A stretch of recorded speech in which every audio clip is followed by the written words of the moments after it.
sharing screens here. Okay. Yes. And I think Mako would start it with a very short introduction. Very short. Welcome. Yes, welcome again. Good morning, everyone. And good morning and welcome you two people that you are watching us. So this is How to Debate Beyond Words. Today, we're gonna learn so many tips about body language and voice. And today also, we're gonna be listen to Peter and Daniela with all this trainer experience to give us the best as possible. And for very formal beginning, I'm introduced to you to Pedro Araujo, local president for JCI Mendoza. Thank you very much, Majo. It's a pleasure to stay here again. This is the second session in English, and it's a very honor to stay with Peter and Danila and his amazing trainings. So this program is from JCI Argentina. We are making it in Spanish, English, and body language. I'm sorry, it's how is it in English? Sign language. Sign language, sorry. And we invite you to stay not only in this training, but too in the training in Spanish and another project that we have from JCI Mendoza. So that is all that I have to say today. So Danila, Peter, this space is all yours. Please honor us with all your tips and all the info that you gave us today. All right, so let's start with a very, very short recap. What we were talking about last week, just to be on the same page. I think it's very important. So, okay, let's see. Okay, so a short presentation about JCI Mendoza. I think everybody is familiar with this organization. If you're not, check them out because they are my favorite organization, one of my favorite organizations here in Argentina. They're doing just an amazing job. So, okay, here is their mission. You can read it: to provide development opportunities that empower young people to create positive change in the world. And I think this is a wonderful mission. So if you would like to join them, you can talk to your local organization, and I'm sure they are gonna be very happy to have you there. Okay, this is all these sessions are organized by JCI Mendoza, JCI Argentina, because it's an international organization, and One America, JCI. So you can see that from Mendoza, we are going to Argentina and to Latin America. And I think it's just something fabulous here. And of course, there are many, many other participants as well and partners here. So you can check them out. Yeah, it's a really nice list of supporters. So let's move to the next one. So this is our itinerary. Let's concentrate on English. So we've already had one session 2 weeks ago. Right now we are talking about body language and the voice. And next week, it's very important. We are going to talk about some idiomatic expressions about so English usage in debates, because sometimes it's a little bit difficult to manage it, and we are going to give you some tips and vocabulary to manage different situations in English. So how to reject, for example, ideas, how to get along with ideas, some phrasal verbs in order to enrich your vocabulary in these situations. And also we are going to talk about paraphrasing, which is not an easy thing to do in English, but it's very, very important for debates.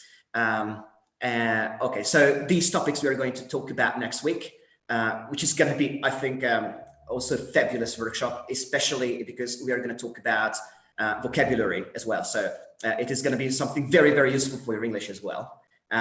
So we can move on to the next one. And okay, I think you know this project.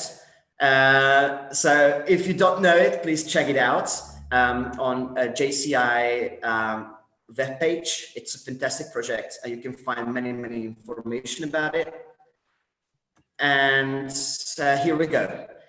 So I'm gonna, okay, Danny, I'm giving you the word. Please present yourself. Okay, perfect. Yeah, so as we said before, I'm Danila, I'm from Buenos Aires, and well, just to say a little bit more about myself so you can guys know us. I'm a consultant. I have studied business management in the University of Buenos Aires, and I'm a trainer and facilitator as well as a teacher. I teach English and some other courses, Spanish as well, and I think teaching and education in general and arts are two of my main passions. Yeah, so that's a little bit about me. All right. So yes, my name is Peter and I am from Hungary. So I'm not a native speaker, but I love English and I love Spanish. And actually, I received, so I made my diploma, my career of these two languages. So I'm an English and Spanish teacher. So I teach Spanish for foreigners as well. And what I'm doing is this. Yes, I'm giving trainings as well to schools at the moment. So I'm working with like more than 23 schools at the moment in Tucumán, and it's very, very nice to manage these workshops here. I was working for YFU Argentina, and I'm a volunteer as well. And this is something what we have in common with Danila, and that's why we know each other, and that's why we give these trainings together, because we had the opportunity to practice together in the past. And I'm a dancer as well, and I have a TEDx speech. If you would like to check it out, it's in Hungarian, but no worries. I'm dancing on my TEDx, on this TEDx stage in Hungary, and you can check it out if you would like to. You can generate subtitles, and it is more or less understandable. I'm talking about my exchange year because I was an exchange student here in Argentina, and now I live here in the north. So I'm the north face in Argentina, as you can see, in Tucumán. So this is it. Okay, let's move on. All right, so the objectives. Let's see some of the objectives. Yes, a little bit about the general objectives and the general aims of this program. So one of them is to boost your communication skills. Communicating and expressing yourself and your ideas is really important nowadays, especially when everything is interconnected. So we want that you can practice your English, communicate, and get the tools and the different assets to have a positive and efficient communication. Then let's go to the next one. Yes, to gain some useful tools for public speaking and debate. Last week, and now we will refresh it a little bit, we were talking about public speaking, debate, how they are different and how they are similar, what things they have in common. So now we will go deeper into these things. Of course, the other aim is to practice everything you've learned and everything you have been seeing here, what you have developed, not only here in the program, but then also in the practical debates and public speaking sessions. So we will be talking about them at the end of this presentation. And of course, since we are doing it in English, the idea is that you can practice, develop, strengthen your English abilities in order to feel comfortable with this language, to express yourself. So, more specifically, the aims for today that we will see body language and voice is to, on the one hand, recall the main ideas about debate and public speaking. what were we talking about last week? What did we say about public speaking? What did we say about debate?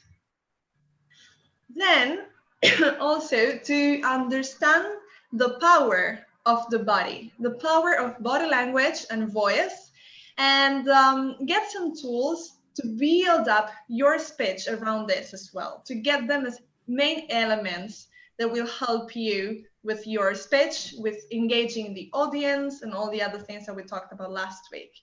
And of course, to set your mindset on the speaker mode. What does it mean? That when we are speaking to a great audience, when we are debating, we need to switch some ideas from our mind. We need to get to the mindset of the speaker. So that's also what we will be doing today, of course, in English.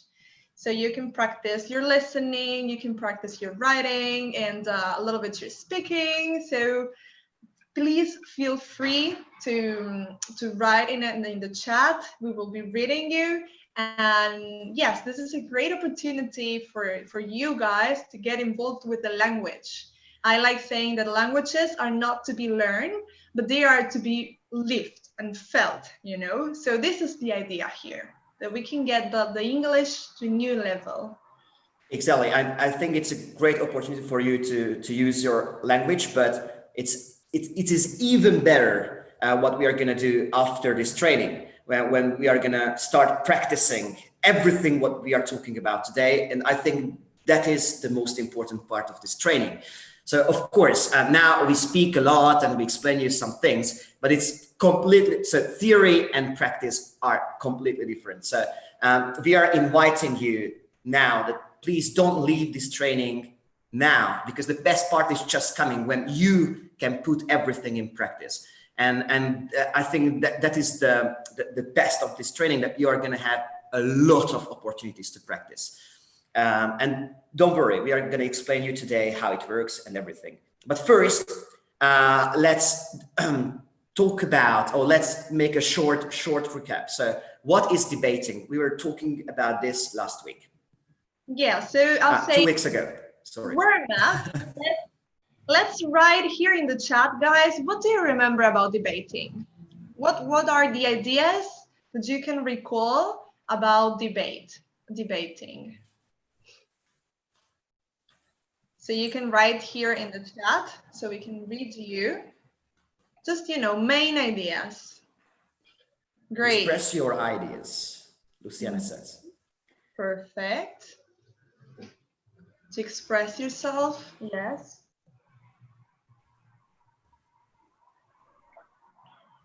Perfect. Great.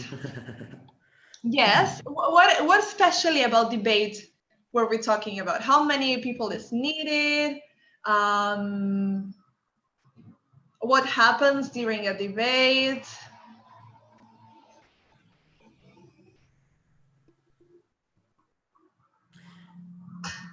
Yes, because it's a big difference between public speaking and debating. So you can express your ideas in both of these cases, but one is a little bit different. Here we have get to learn new ideas by listening others and proposing your own ideas. Okay, it's getting closer. Very good. There are two opposite ideas.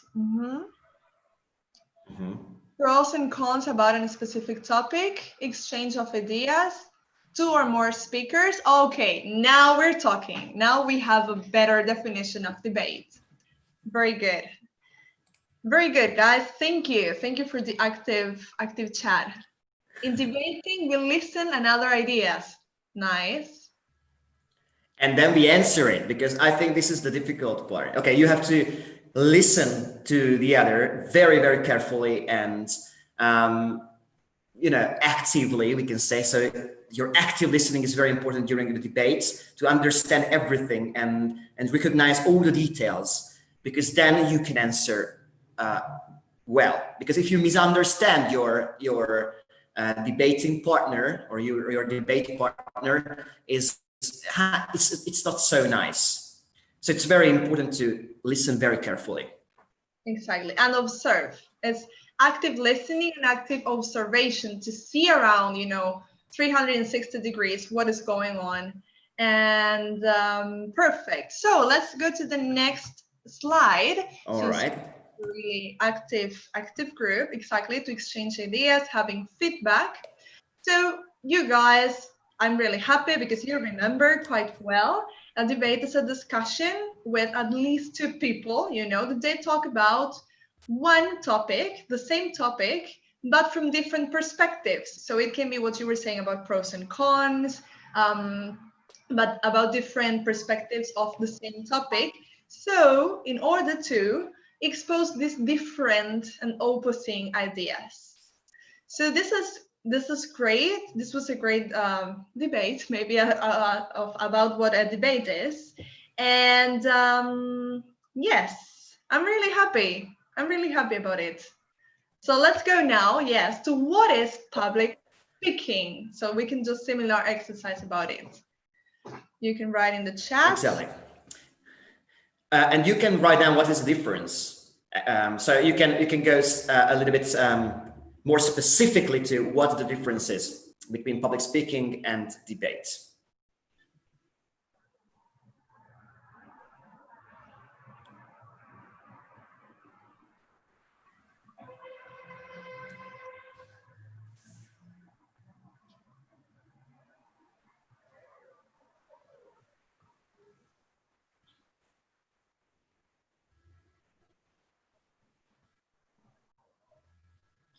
So what do we mean when we talk about public speaking?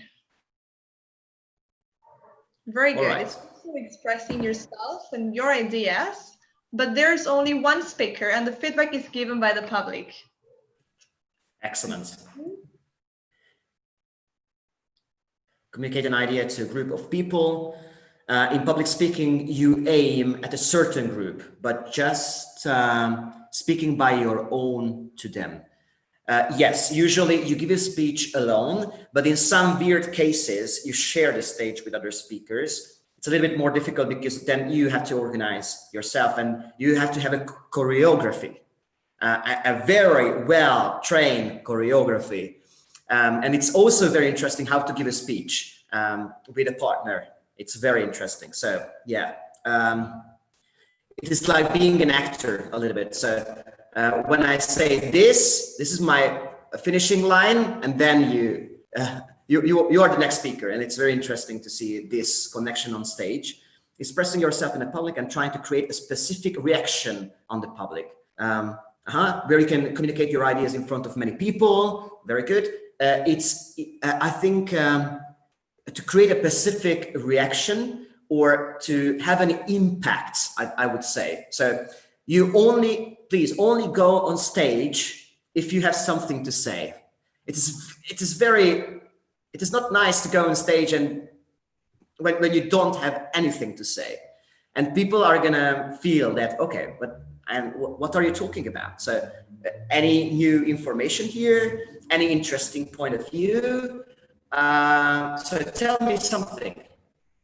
So I think it's essential that if you go on stage or if you speak publicly, you have to find your message, and we are going to talk about it, and an important message to impact your public. It's it's intended for a wide audience, very good audience, and maybe wide or not wide, because you have an impact on 2 people. So if you talk to 2 people or to 1 people, you can also use these public speaking skills, actually. But yes, we usually give speeches for a bigger audience. That's true, but it can be a class as well, or just 3 people. The important thing is you are trying to create an impact, and this is your aim, to plant small grains in the head of your audience. And also about that, that's an interesting point, and with this we can round up this little discussion, is that it doesn't matter if you're talking for 3 people or for 300 people.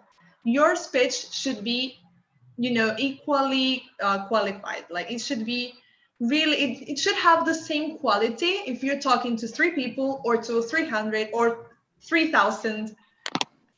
You always get into the speaker mode with this professionalism or this quality. It doesn't matter how many people are listening to you.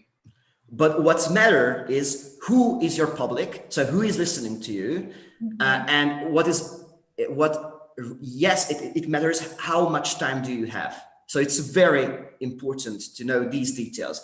So how many people, it's not important. It's important when you give a workshop, okay? So if there is active participation during your speech or some activities you do.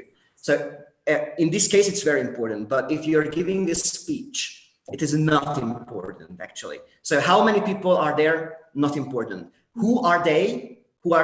And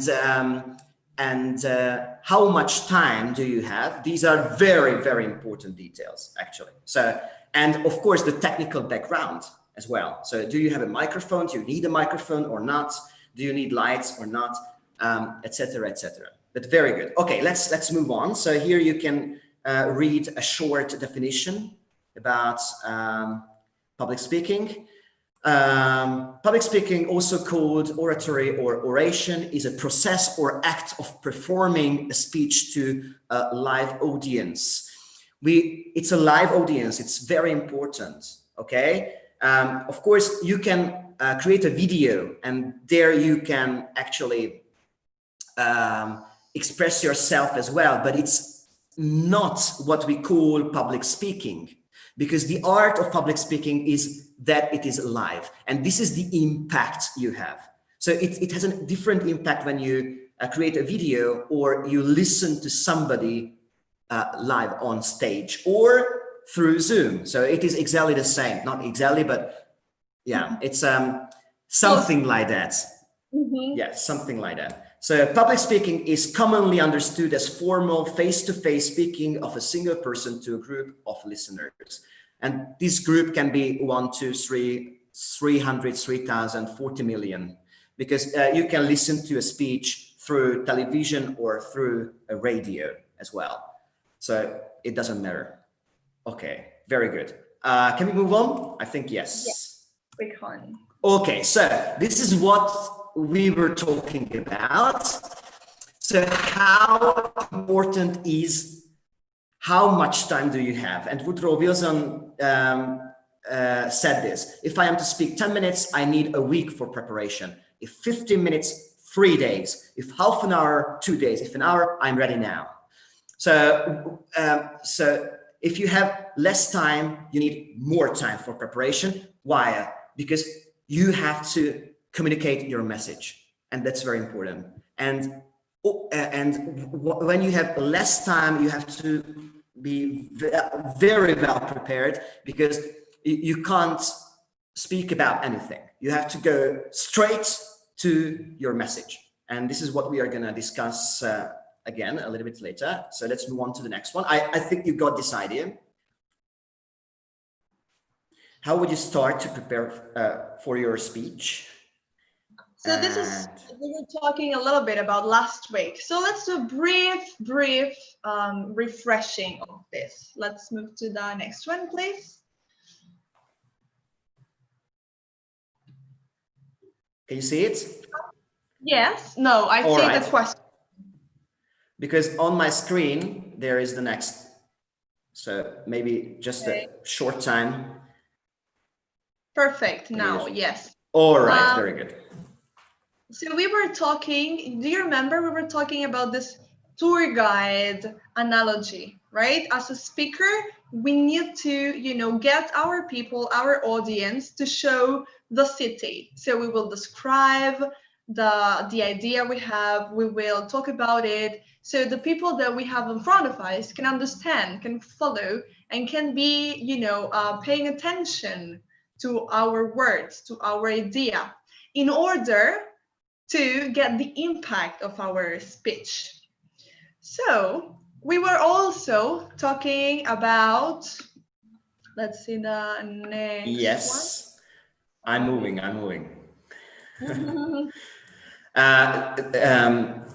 The analogy with an arrow and a target. So it's very important to define the idea first. So identify your target. What are you shooting at? What is your message?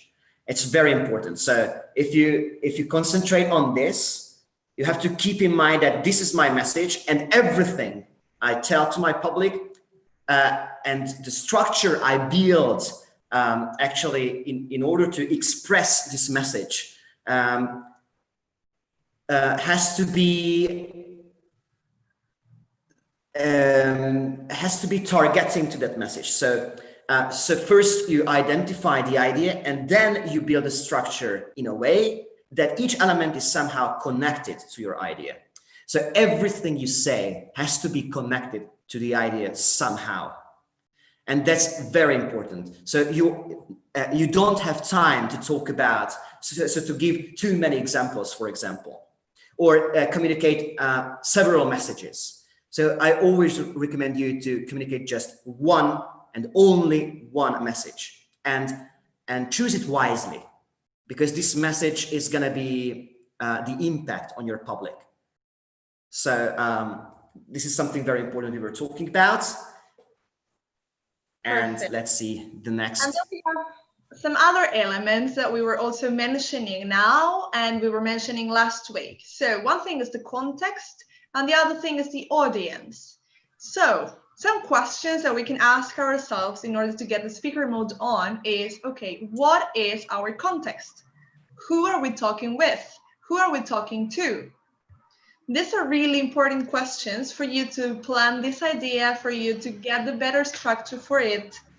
So we were saying before, it's not the same if you talk during 1 hour or during 5 minutes. Okay, what is the main thing or the main idea that you want to transmit to this context, to these people in this context?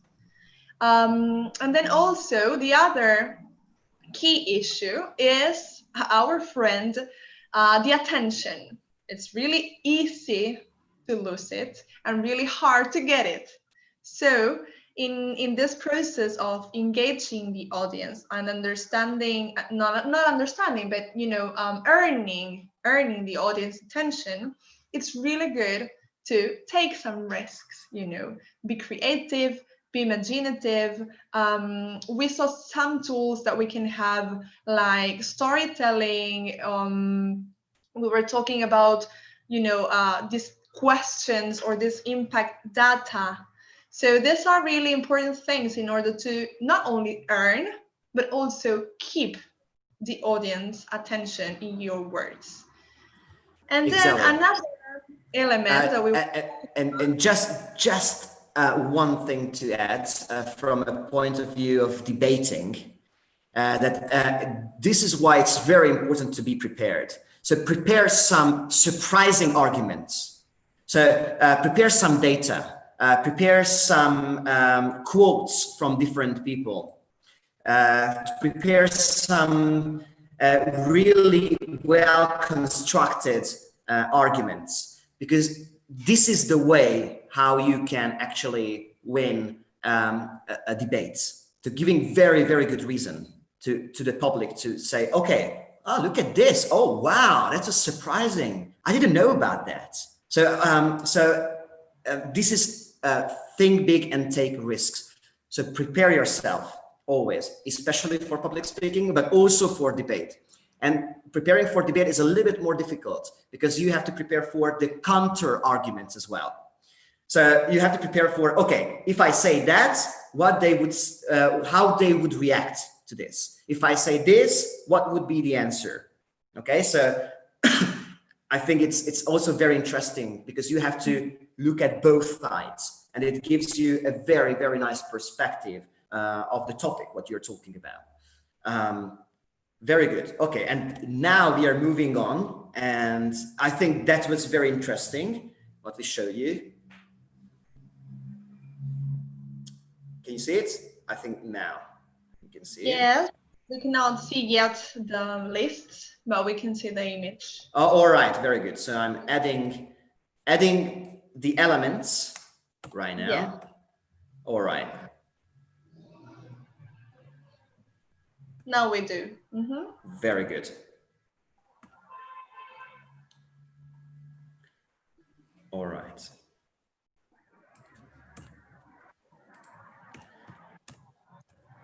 Okay, very good. So here we were talking about to get the right balance, and that's something very important. So it's not only important to deal with numbers and deal with proofs and deal with logical arguments, but it's also very important to have an impact on the feelings of the audience.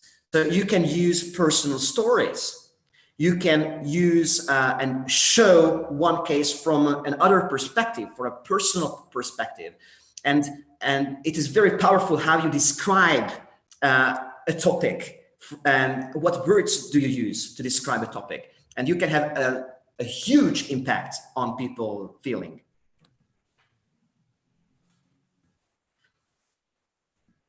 Okay, can you hear me? Because Danny, Yes, are yeah. you? Okay, very good. How are you? All right, because our connection is not helping. Don't worry, don't worry. I got your back. So yes, perfect. So now let's go, deeper into the topic for today: body language and voice. These are two elements that are really important. So what we will do now is think about these elements. So let's go to this Mendy. We can see it now in the presentation. We will Very see good. it soon. Don't worry. So I would like you to think about what defines how does the public feel about the speaker. So when we have a speaker in front of us, how does the public define their feelings about the speaker? What do you think that it defines? Yes, so we can change a little bit the question as well, just to understand it a little bit better. So what tools do I have as a speaker to have an impact on my audience? So what can I do for that? How can I make a big impact on so what are my tools? Think about everything, what we use in order to create this impact on our public.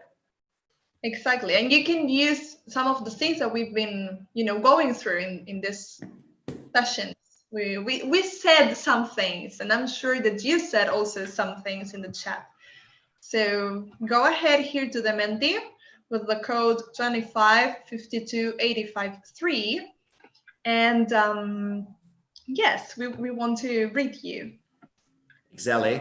I'm not sharing Menti yet because I don't want to actually that you would see the other options and then copy them maybe. So think for yourself. We have already 2 answers. But I can see that you are answering, so it's a very good sign. Mm-hmm. Now it's the moment, to take the risks. We were talking about, taking risks and da-da-da. Okay, now we want to see your imagination there. So what very tool good. Yes. does the speaker have to attract the audience, to engage the audience, to earn and keep the attention?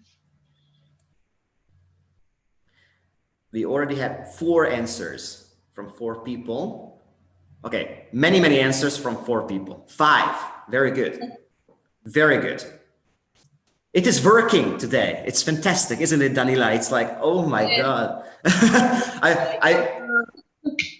It's amazing. I just love it. Okay. So 7 answers, very good. And I'm sharing with you the results so you can see it now. I think, very good. Oh my God, many answers. Okay, we received 8 answers. Answers from 8 people, but there are many answers. Can you see it now? We can. Mm-hmm. Very good. Oh my God, excellent. All right, so there are some very important elements here. I can see body language, voice, clothing are the biggest one. Very good. But there are other very, very reflexive questions, personal experiences, the words you use, very good. Body posture, posture, very good. Excellent. Clear vocabulary, amazing. The voice, again. Tone, okay. There are many, many things we are going to talk about today. Interaction with... Yes, we will be talking about many of the things that you're writing. So this is like awesome, guys. Yes, very good. Very good. We're on the same page. Content, interaction, voice tone, very good. Okay, excellent. Okay, let's talk about it a little bit. So as I can see, actually we can separate all these things, what you put here, into 3 big groups. So we can create 3 very big groups, which includes everything what you put down here. So let's see. There's body language, which is the biggest word what you can see on this on the screen. So yes, body language is one of these amazingly big groups. So we can name it body language, and actually we can connect with body language. For example, face, what you put, posture. Okay. What else? Body posture, it's also there. All right, clothes. I think clothes is also a part of your body language. It's how you express yourself. Typical gestures. Very good. So all these elements are going to the body language group. Then we can create another group, maybe voice. So when you talk about speed of speaking, when you talk about tone, when you talk about silence, very good. When you talk about articulation, and all these things are part of our huge group, which is voice and the use of voice. And all the others, many, what you mentioned, is part of the group what we call content. So this is what you put in your space. This is how you express yourself. So for example, what words you use, what questions you ask. Very good. The examples you give, the coherence of your ideas, which is very, very important. A good presentation behind you, for example, but it's another topic what we can add actually, because it's something outside from it. So it is not part of you, but the presentation, a PowerPoint can be a very important aid for your presentation, but the presentation is not, so your PowerPoint is not the presentation. You are the presentation. Never forget it. It's a very important thing. So prepare always a very simple PowerPoint. It doesn't have to be too much, because people has to listen to you and not to your PowerPoint. So we have 3 big groups. We have body language, voice, and content. Yes, so body language, voice, and content. And everybody you put down here can be related to one of these 3 groups. I like this one. How you move on scenario. Yes. That's really important for body language. Very All right, good. so let's go back to the presentation. And so we said that then there are 3 big groups: content, voice, and body language. So this is everything what we have, actually. And of course, the PowerPoint presentation, but the PowerPoint presentation is another topic to talk about. But this is what we have as speakers to impact our public. And I think that one of the most interesting answers to ask here is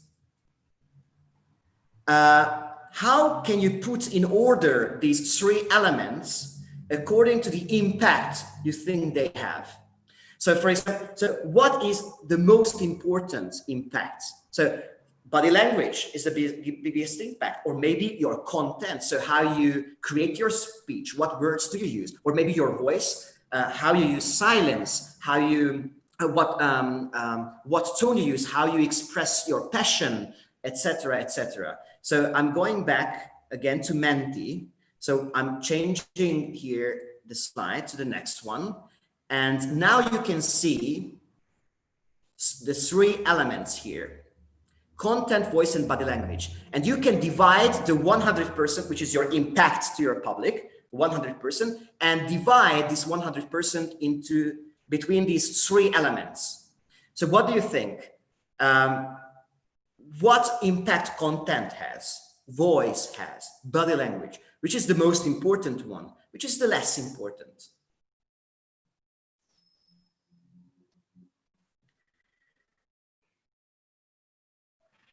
So this is the question. Okay, very good. So here we go with, the first, we can see that body language is taking the lead with 40%, but it is losing this lead. So content now goes a little bit up, and voice is in the last place. Content is very close to body language now. Oh my God, 36, 39, it's like nothing. Come on, you can do it. You can do it. Content, maybe. Okay, body language now is on 38%. Voice is in 26, so we are very close to each other. Body language now gains some lead again. So your body language is very important according to you. So 40% body language, 30% content, and 30% voice. Oh my God, for the second place, there's a big, and voice got the lead now. Oh my, and content again is in the second place. Maybe, no, they are together right now. So we are waiting for some other answers to decide which is more important, content or voice or content. Okay, content gained a little bit more now. All right, so 30% content, 42% body language, 29% voice. And I think we can close the competition. One more. Oh my God, so content and voice are very close to each other, but body language definitely won this race, we can say right now. So you says that body language is the most important, has the most important and the major impact on your public, then content. So what words you use, how you express yourself through your words, and then voice. So how you pronounce it. Okay, look at this. We received the last one, and then voice finished in the second place. Guys, don't do that to me, because I'm getting a heart attack right now. Oh my God. Okay, but it was a nice competition, so we can say that voice and content are head to head for the second place. All right, so let's go back to the presentation, and let's see what science says. Okay, so what does science says about that? Because it's very, very, very interesting to see that. Okay, so I'm going back to our presentation here, and I'm asking you if you can see the presentation. I shared my screen. Yes, now yes. Now yes, okay. So, oh my God. So, according to science, content has a 7% of this impact. Voice has 38%, and definitely the winner is body language at 55%. Was it surprising? I'm asking you. So you can write down your opinion. Is this surprising? A little bit. So content has just 7%. What the heck? What happened here? What happened to you, content? Well, we thought that you are so chévere. What happened to you, content? Oh my God.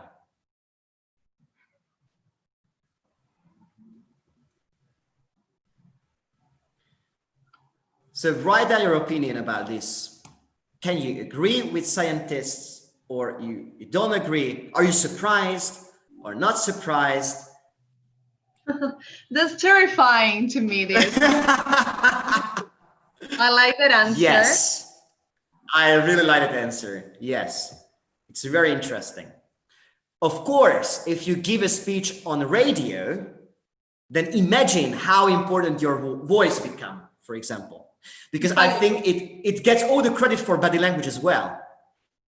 Or a podcast nowadays. So yes. Popular.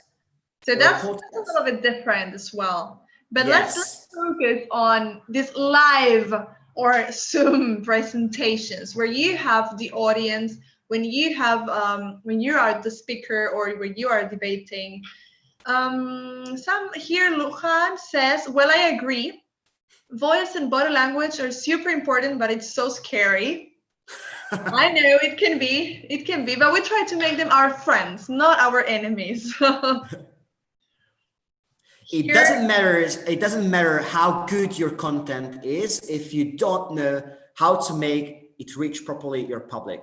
So I'm not surprised boring voice make you get sleepy. So definitely.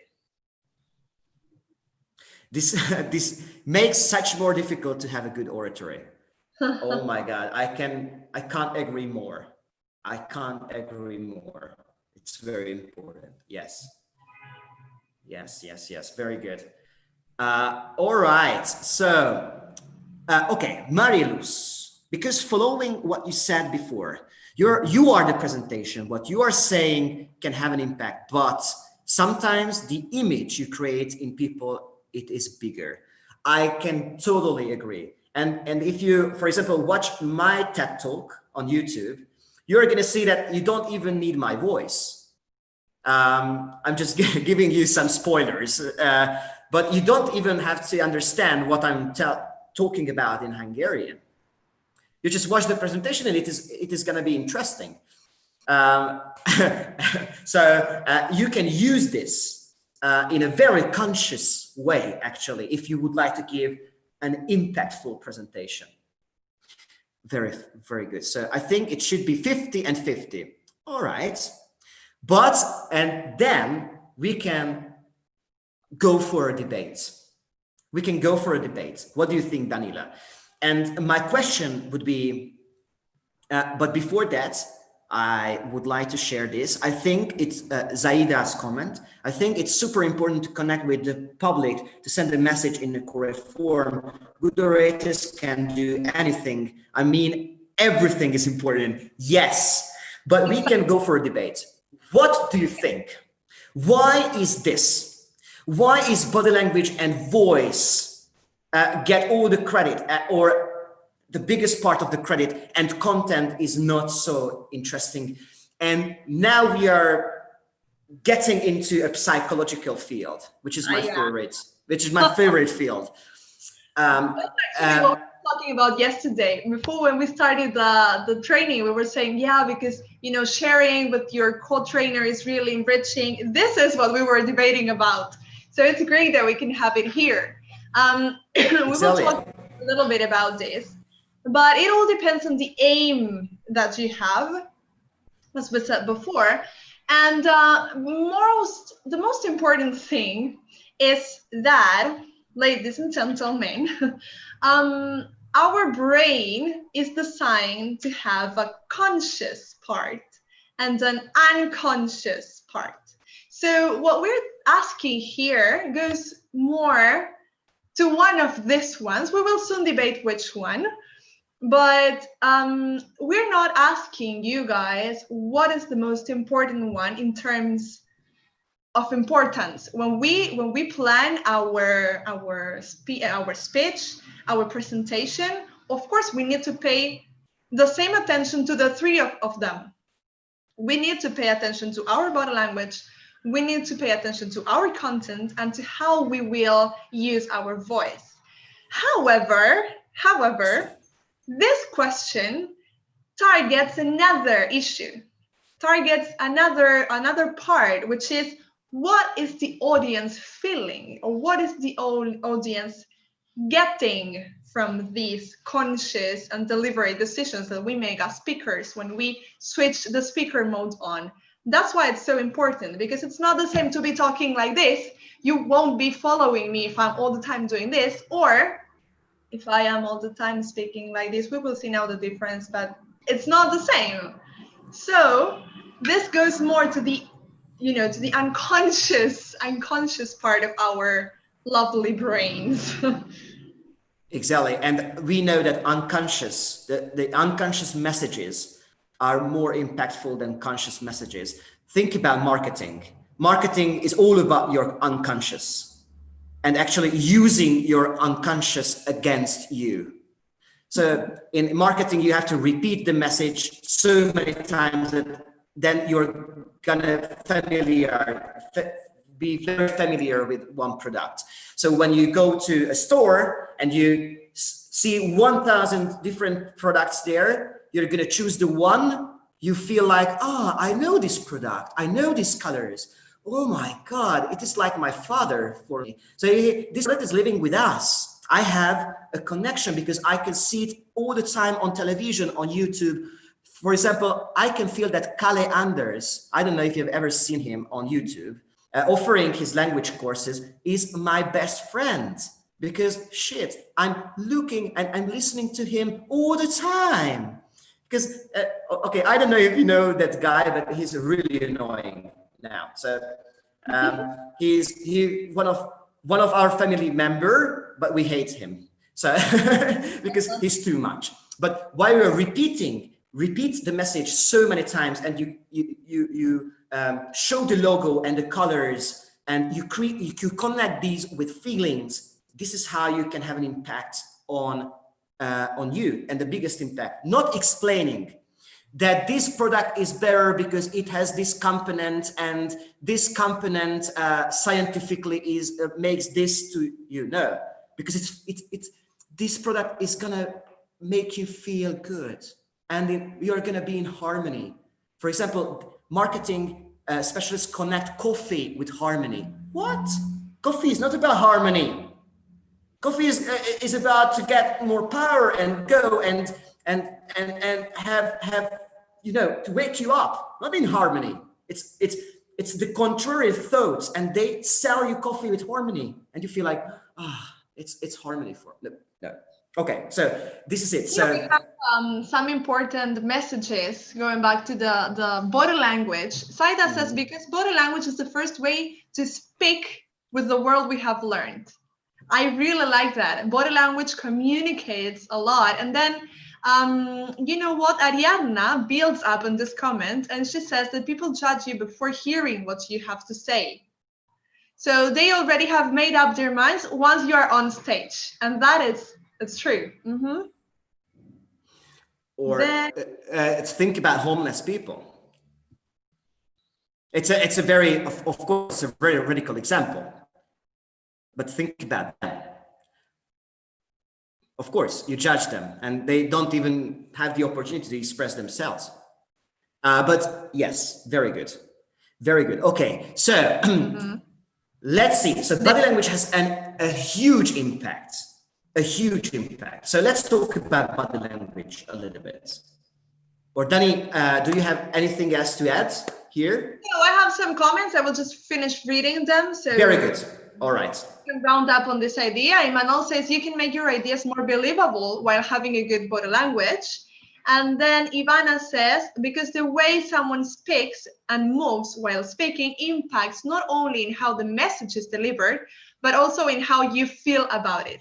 And that is a great cue to start this new topic, because we will talk exactly about what Ivana is saying. Very good. So let's move on to body language. And now we are gonna show you a video, but I'm not sharing the voice. So this video is with voice, and but I'm not gonna share the voice, just concentrate on body language. Do you know this guy? Do you know this guy? On the screen, it's a little pixel, I know, but he is Michael Bay. He's one of the most important directors in Hollywood. He was a director of Transformers, the Transformer movies, and he uses lots of CGI in his movies, but he's very, very famous worldwide, I think. So let's see one of his speeches, which was actually in a conference organized by Samsung. And he had to talk on stage and answer to some questions. And let's see his performance without listening to the voice. Only concentrate on his body language. And then, please, while you're watching it, maybe you can write down some ideas, or after you watched it, you can write down some ideas. My question would be how he makes you feel. Okay? Or how does he make you feel? Okay? All right, let's go. It's a very short video, just 1.5 minutes long. Very good. So I'm not sharing the voice. Let's see. So here, Michael Bay is coming. Here's Michael Bay, very, very famous.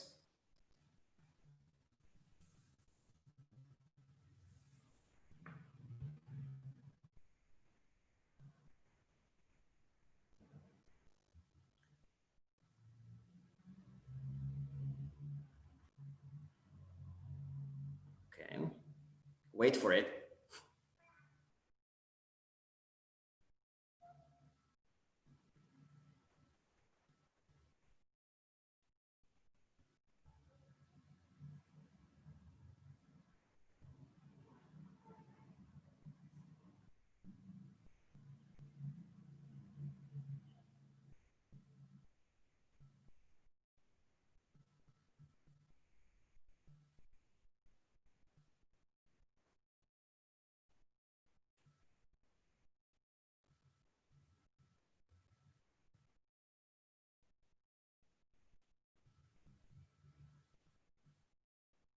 All right, this is it.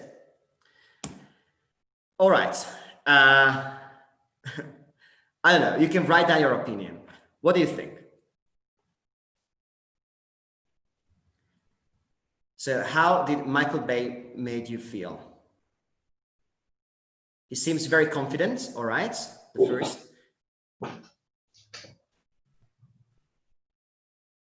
Transmits trust. Very good. Interesting. Cool, charming, elegant, sure of his appearance on stage. All right, very interesting. Yeah, confident and sure about what he's saying. All right, all right. I think we are going to watch this video with sound as well. Yeah, confident and sure about what he's saying. All right. Okay.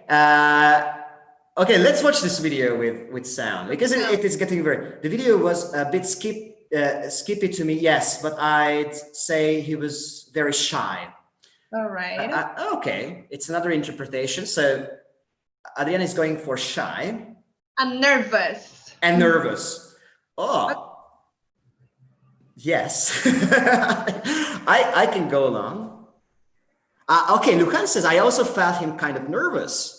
Okay, so we have two completely different ideas here. So cool, charming, elegant, and sure of his appearance, and shy because of his hands, right? Okay, so he was doing like this. Like imagine me doing like this all the time. And not only because of his, yes, his posture was very interesting. And for his shoulder part, okay, very good. I consider he's in front of people, he seems confident. Yes, actually, but he's a very famous director, so maybe he got used to it. Okay, let's watch this video with some sound. So I'm sharing the sound now with you. And you're going to be a little bit surprised. Good afternoon. Thanks, Joe. Good afternoon, Michael. How is everyone today? My job as a director is I get to dream for a living. Michael, you know, you're known for such unbelievable action. What inspires you? How do you come up with these unbelievable ideas? I create visual worlds that are so beyond everyone's normal life experiences. And Hollywood is a place that creates a viewer escape. And what I try to do is, as a director, I try to... the type is all off, sorry, but I'll just wing this. Tell us what you think. Yeah, we'll wing it right now. I try to take people on an emotional ride, and The curve? How does it? How do you think it's going to impact how viewers experience your movies? excuse me, I'm sorry. I'm sorry. Okay.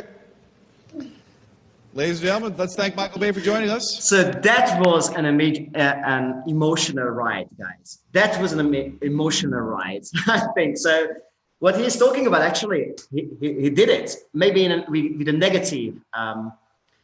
Why, Lucas? Why? A little bit insecure? Luhan says, ha, ha, ha. Yes.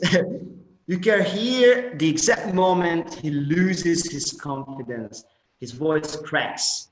Definitely. Definitely. And also that's really important that you can, find the moment where his voice and also his body language goes out of control.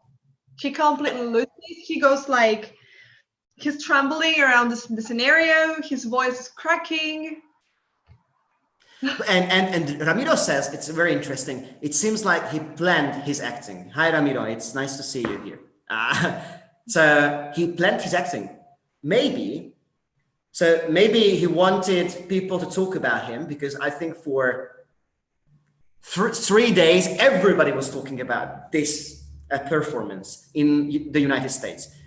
They couldn't believe that a world famous director had this presentation, and he had to talk about his work. Come on, not about rocket science or something like that. Not about this. This is very simple. Talk about yourself. What do you do? And he couldn't express himself. That's very weird. Yeah. My first impression was demolished. Okay, Emmanuel, yes.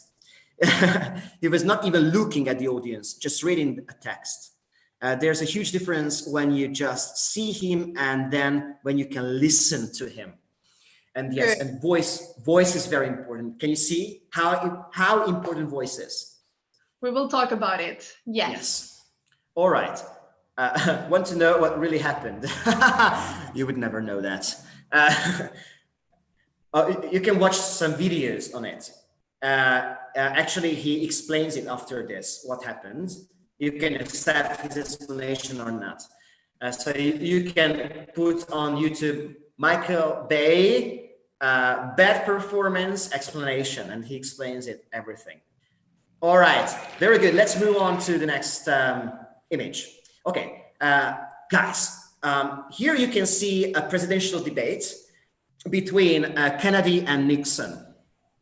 And they were sitting like this during almost the whole debate. So this was their posture. So you can see Kennedy on your left side and Nixon on your right side. Okay, keep that idea here. We will use it later. Okay, so yes. So what do you think? What transmits to you Kennedy's sitting posture and Nixon's sitting posture? Who would you like to vote for? Aha, Kennedy looks more confident. All right. Nixon seems nervous. Yeah, maybe he has he's like having a sweating palm, like, oh, I don't know what to do. And he's like cleaning his palm with, on his trousers. Crossed legs mean defensive. That's another point of view. All right.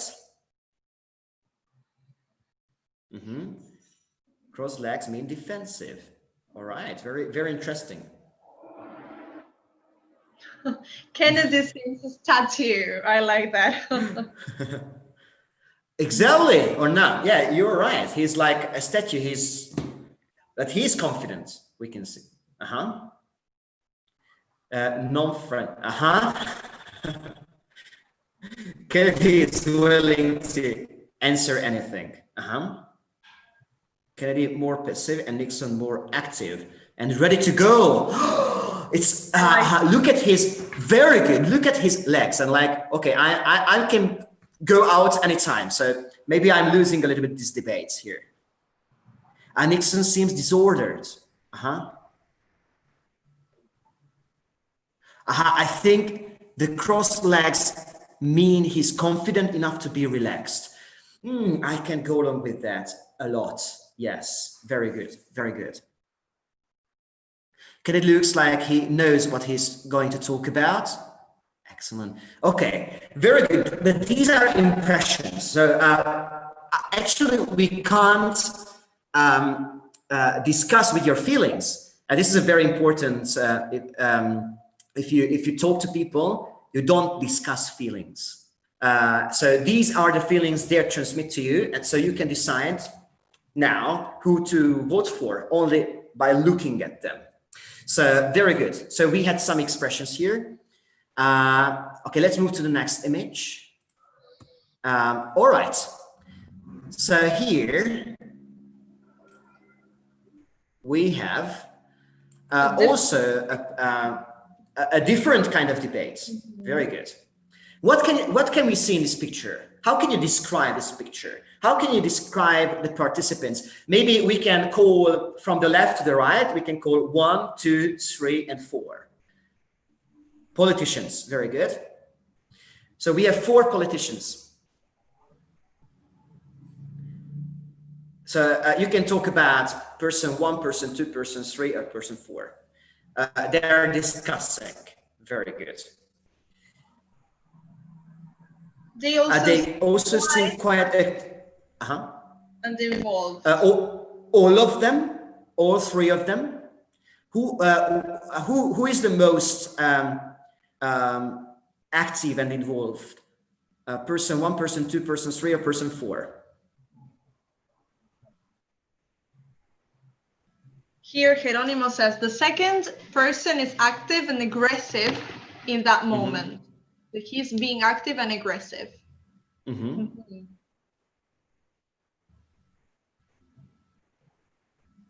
Yes.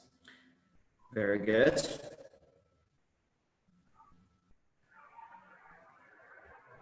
The 3 from the left to the right. The woman is listening, but also prepared to debate. What do you think? Who is leading these debates? Who are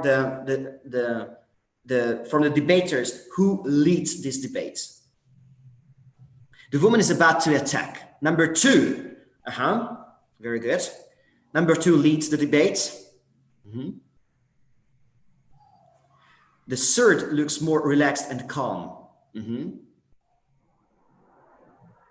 So can we agree that the person is the one leading? Is everyone all right with that conclusion? Can you, Peter, can you maybe like circle the second person so we're all in the same page? Because it can be like from left to right or from right to left. All right. Can you see my arrow? Exactly. So he's the second. So he's first, second, third, and fourth. Perfect. First, second, third, and fourth.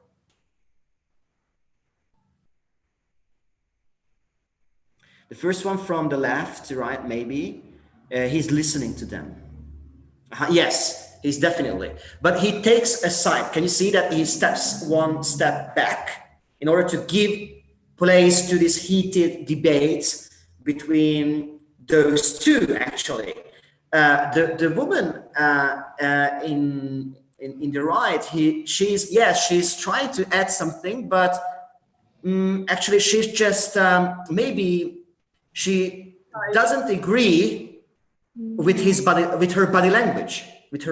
So she's trying to add something, but mostly with her body language, because those two are seeming to have like explaining something, that this is this or this is, so two different points of view we can see here. But the most important part is that both of them are leading the debate. Exactly. Here Ramiro says. So they are debating. Exactly. So they are actually they are owning, so they are the owner of this moment. And this is very important in a debate, to own the debate, that you should dictate and the others should listen. In a political debate, for example. So of course, this is like an open debate, as we can see. So it wasn't, so maybe it was just a question to four or to two of them or four of them, and they started to speak, or they are disagreeing.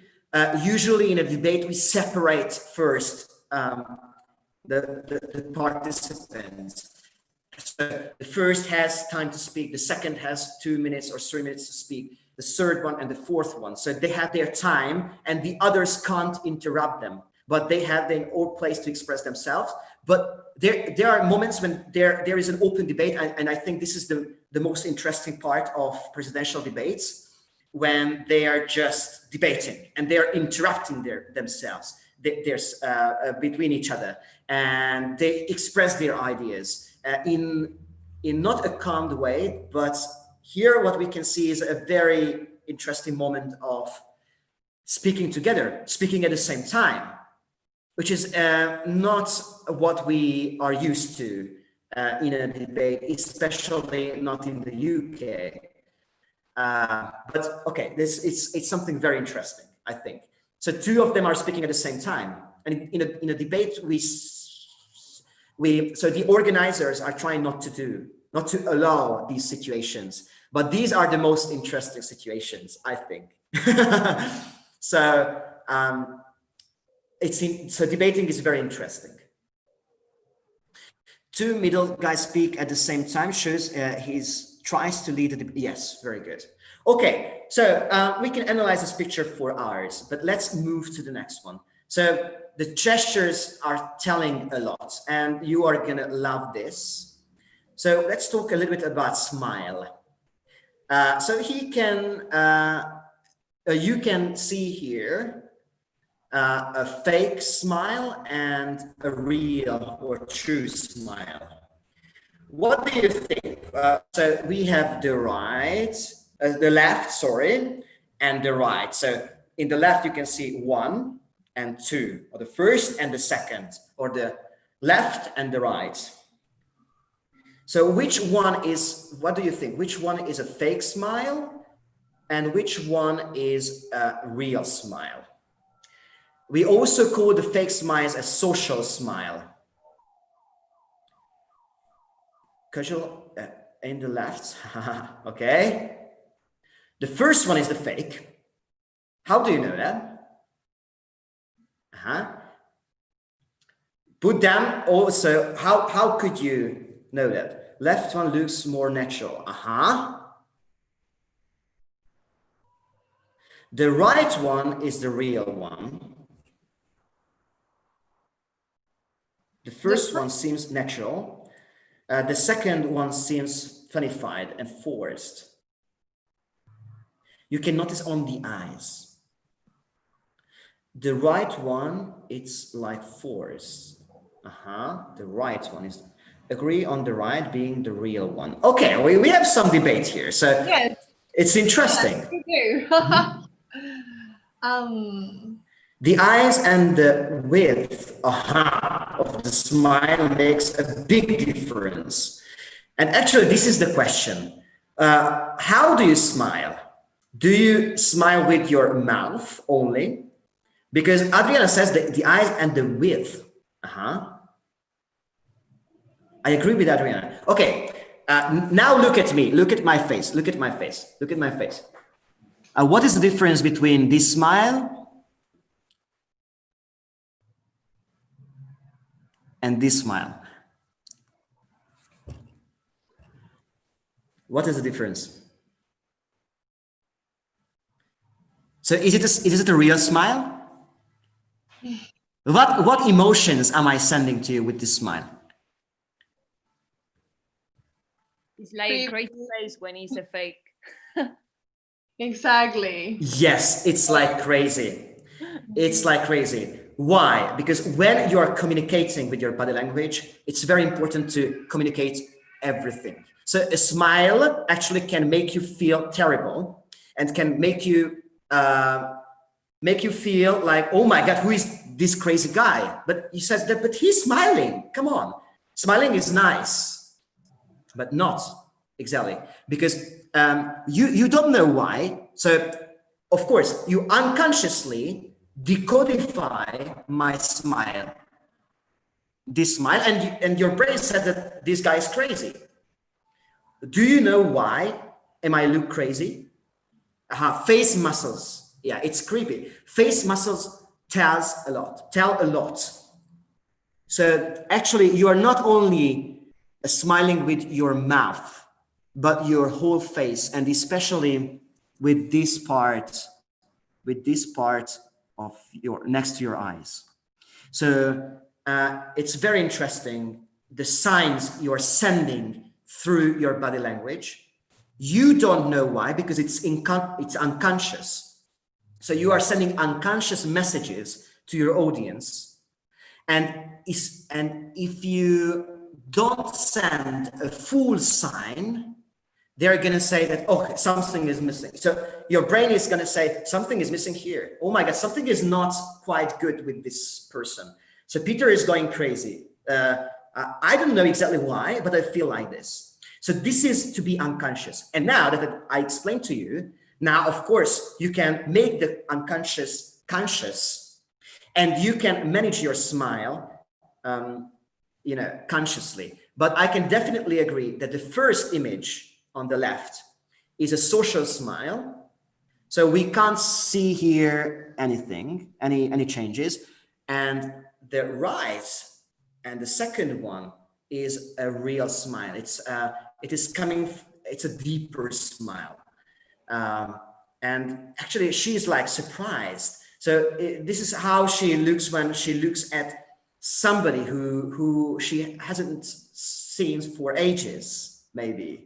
So like, she's surprised, and this is a real smile. And look at her eyes as well. Her eyes are like living. There is something behind it. There's a true happiness, a true surprise. Okay, so this is, I just wanted to tell with this picture that how important our unconscious messages can be. Okay, very good. And we are going to the last. You are not transmitting a real feeling. Very good. Thank you, Luham. Yes, definitely not. The face muscles. Very good. Okay, very good. Okay, this is the last image actually to talk about. I think it tells a lot. Who is nice? Hieronymo says, I love this picture. I love this picture. So who is in power? Who feels empowered here? And who feels a little bit like down? So funny. This is iconic. Yes, this is a very famous picture.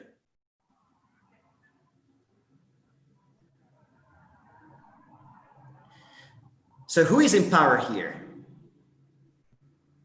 What doesn't make visual contact? Okay, Merkel, definitely. She's in power. Like, this is a high power pose. We talk a lot about high power and low power poses if you talk about body language. Here we don't have time to talk enough about it, but it is something amazing to see that this is a high power pose, and Trump is totally closed up. Like, okay, he's not even looking at Merkel, and Merkel is trying to do everything to show her power. She's got the power. Woohoo! Yes, definitely. Merkel looks tired of Trump, who is like ignoring her. Yeah, that's true. It's like, look at me, motherfucker. Sorry for the words. Look at me. Look at me. Very good. Please listen to me while I'm speaking to you. Like the mother to her son. Like, no, I'm not gonna look at you. No, I'm not interested in what you're saying. What? Like this. And Merkel, no, this is important, Trump. Look at me. Listen to me. Very good. So it's a very, very nice picture. And I prepared for you a video as well. But you know what? I'm going to just send this video to you and you can watch it because it's fantastic. It's just amazing what happens. Forget about the start. It takes one. When Obama gives his office to Trump. And here is an expert on body language speaking, and she explains exactly what the body language is about, what Obama's body language and Trump's body language is about. It's a very, very nice explanation, and you can learn a lot. So I highly recommend you this video, but I think we should move on, and you can watch it at home. It's just very, very, but very funny and entertaining. So I recommend it to you. Okay. So Danny, I'm giving you back the word a little bit to talk about conscious and unconscious harmony in practice. Perfect. So to round up this part about body language, which surely is, a big thing. It's a really deep topic to think about, to talk about, to analyze, to pay attention to, but also it's something that you can practice, it's something that you can go outside, practice while you're talking. It's something that you gain with experience. And the important thing about this, it's what we write here about going from the unconsciousness to the consciousness. So our body language is something unconscious for us, but we need to make through practice something conscious, that we are, in charge of our body. For example, in the video about this tremendous ending of the presentation of the guy we saw before, his body was all over him. I mean, he was not in control of his body. He was trembling, he was moving, he was using his hands. So we need to, as speakers, being, turning the speaker mode on, we mean to make these unconscious things more conscious for us. Because what we have to transmit needs to be in harmony. Our body language, our voice, we will say now, and our content need to have this harmony. And many interesting things came across during the analysis of the pictures and how they made you feel, guys. And some of the things you were saying is, for example, with the girl in the debate, oh, she seems to be sending a wrong message. I remember someone said it, because she was like with her face showing something, with her body showing something else. So harmony is really important to get our message through. And part of this, as I said before, is practicing, and is, getting to know yourself and getting to know your unconscious part in a way. Yes, because it's a really powerful tool, but as powerful it can be really dismissive. So we need to be careful about our signs, and they need to be coherent, which is something that came up in the Menti that we did at first.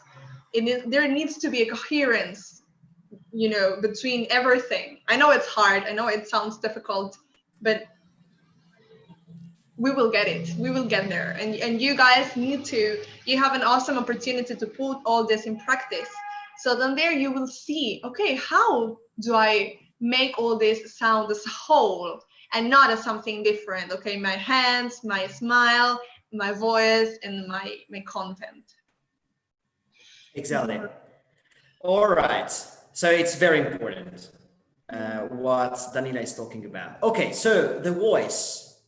And Daniela is a voice expert, you can say, more than me, but it's a very, very interesting topic. All right. So, would you like to share it? Yes, perfect. Okay. Are you ready? So I stop sharing. Very good. Stop sharing now. All right. So the voice is a really interesting topic as well. And I'm really, really happy and a little bit surprised, actually, that so many important and interesting things came across up to here, like in the Menti, in the different exercise that we did. So I know that we're not starting from zero, and that's great. But there's a question I would like to ask you all. So Let's see. Why do you think is the voice important? When we do speech, when we are debating, why is our voice so important?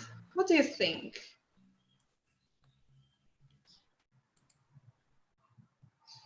You can write here in the chat. I know that you said already some things, so it would be a little bit like, okay, coming back to those ideas and thinking about the importance of the voice when we hear to someone speaking and when we are speaking ourselves. Bien, Lujan says, the tone of your voice, everyone must hear your voice. Because the voice is the channel, is the way the message gets through. I like it. It gives more power to words. Hearing is a very important human sense, same as visuals. Very good. And that's why, because hearing is so important that we need to be conscious about our voice power as well. The volume gives us power to express ideas and transmit a message. Through voice, we send other messages. I like this comment because it means that it also has a conscious and unconscious side or part. And it's true, very good. It is our main tool for communication, what we use every moment, and it has the capacity to feel how the speaker feels. I like it. So through the voice, we transmit our feelings, our emotions. And as we were saying before, to start, showing you guys and thinking how everything gets connected, we need to be also in control of our voice. Otherwise, as with the body language, it takes over. And it can send some other messages that we don't want to send to the public. Very good. The tone is important to create reactions in the public. Nice, nice, nice, because it can get you in this atmosphere. Very good. Nice, excellent. So now I would like us to put these abilities into practice. So we will watch some videos now. Actually, we will not watch them. You will just hear the voices of this video, and I would like you guys to analyze it. To analyze it in this both sides, like in a more conscious and unconscious way. What do I mean by this? Well, I mean that I would like you to describe how these voices make you feel, okay? And how can you describe these voices? So let's go to the first one. How can you describe these voices? I'm sure that you will know what this is about because we went through it a little bit last week, well, a couple of weeks ago. But let's pay attention to the voice. I have the pleasure to present to you Dr. Martin Luther King, Jr.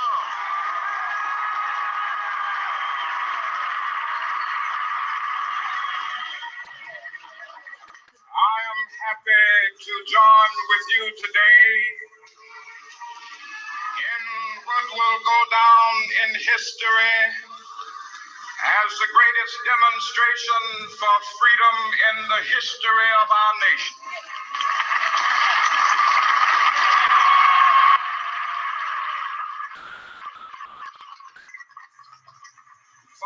50 years ago, a great American in whose symbolic shadow we stand today signed the Emancipation Proclamation. This momentous decree came as a great beacon light of hope to millions of Negro slaves who had been seared in the flames of withering injustice. It came as a joyous daybreak to end the long night of their captivity. Okay, up to here. What do you hear? How can you describe his voice.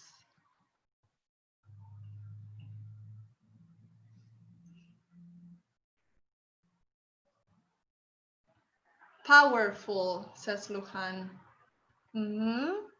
Powerful. Ivana says robotic structure, totally normal when a politician speaks. He's transmitting a message and trying to sound strong and sure.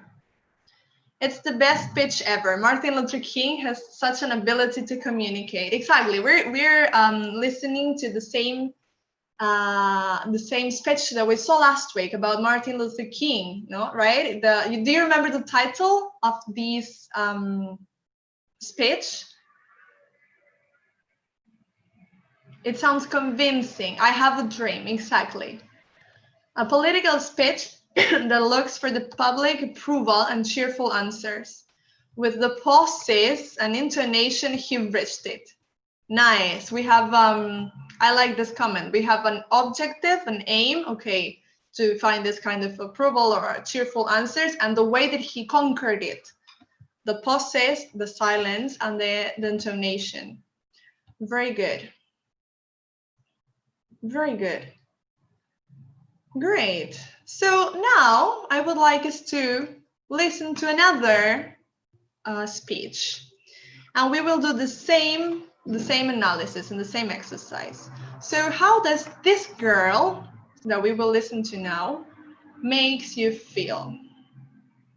Let's see.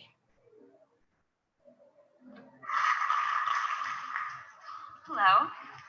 So today I'd like to talk to you about the coast and our relationship with coastal areas that we visit as tourists.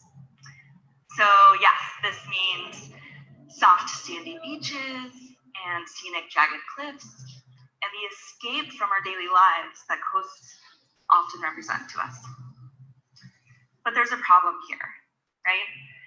If we're going to these places to escape from our daily lives, to take a break from our responsibilities, and we're going not long enough to experience the consequences of our actions. And the dynamic that we have is one where we're tourists who are consumers, and the places that we're visiting are the products that we're consuming. We're not exactly set up well to create a positive impact, to put it diplomatically. But we could make a positive impact, and we could do it fairly effortlessly. This message today isn't one of fault, and lecturing about responsibility is probably not going to work, given that when we vacation, we're taking a break from our responsibilities, right?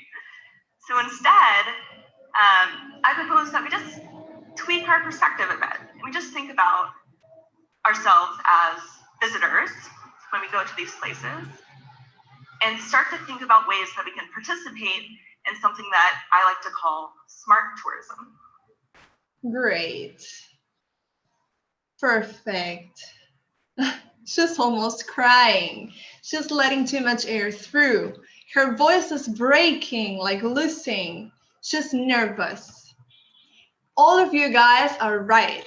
She is extremely nervous. And how did you realize? She's out of breath. Yes. How did you realize that she's nervous? What happened in her voice, or in her rhythm, or in the way she speaks that makes you feel like that? Imanol says she never lowers her voice to conclude. That's really interesting. She hesitates. The voice tone goes down. She's like speaking a little bit low in the tone or the register. We will see now. Yes. What else?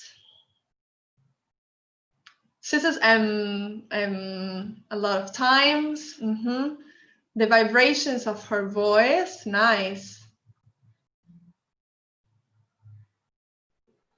Something also that I don't know if you have noticed, but I find it really interesting, is that she is all the time saying, right, right, no, right, no, right, okay. What's happening there? What do you think about it? How does it make you feel?